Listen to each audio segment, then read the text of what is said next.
Hello viewers, আসসালামু আলাইকুম। আমি মিডওয়াইফ তামান্না। আজ আমি প্রেগন্যান্সির পূর্ব প্রস্তুতির আরও 3টি পয়েন্ট আলোচনা করব।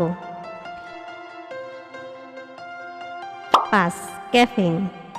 গর্ভাবস্থায় ক্যাফেইন গ্রহণ বাচ্চার জন্য ক্ষতিকর। এই ক্যাফেইন বাচ্চার নানাবিধ স্বাস্থ্য ঝুঁকি বাড়ায়। এছাড়া মায়ের মিসক্যারেজ, অ্যাবর্শনের ঝুঁকি বাড়িয়ে দেয়। যে সকল খাবারে ক্যাফেইন থাকে, যেমন চা, কফি, সফট ড্রিঙ্কস, চকলেট, তাই গর্ভাবস্থায় এগুলো বেশি মাত্রায় সেবন করা উচিত নয়। 6. ওজন। আপনার ওজন যদি স্বাভাবিকের চেয়ে বেশি হয় তবে গর্ভধারণের সময় নানাবিধ রোগ দেখা দিতে পারে।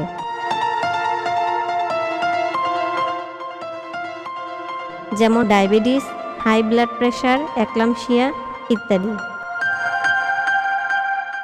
আবার নর্মাল ডেলিভারির সময় বাচ্চা জন্ম দিতে সমস্যা হতে পারে, যেমন বাচ্চার কাঁধ আটকে যেতে পারে, বাচ্চার ডেলিভারির পর অনেক রক্তক্ষরণ হতে পারে, বাচ্চা নর্মালে না হয়ে সিজার করা লাগতে পারে।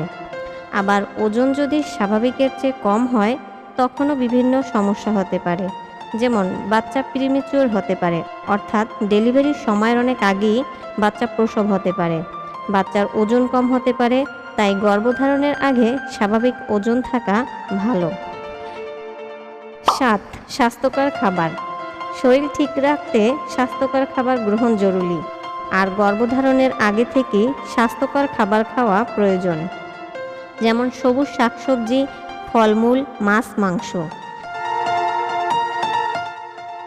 গর্ভাবস্থায় ভাজা পোড়া, অতিরিক্ত মশলা জাতীয় খাবার, অতিরিক্ত চিনি এবং বাহিরের খাবার খাওয়া এড়িয়ে চলতে হবে।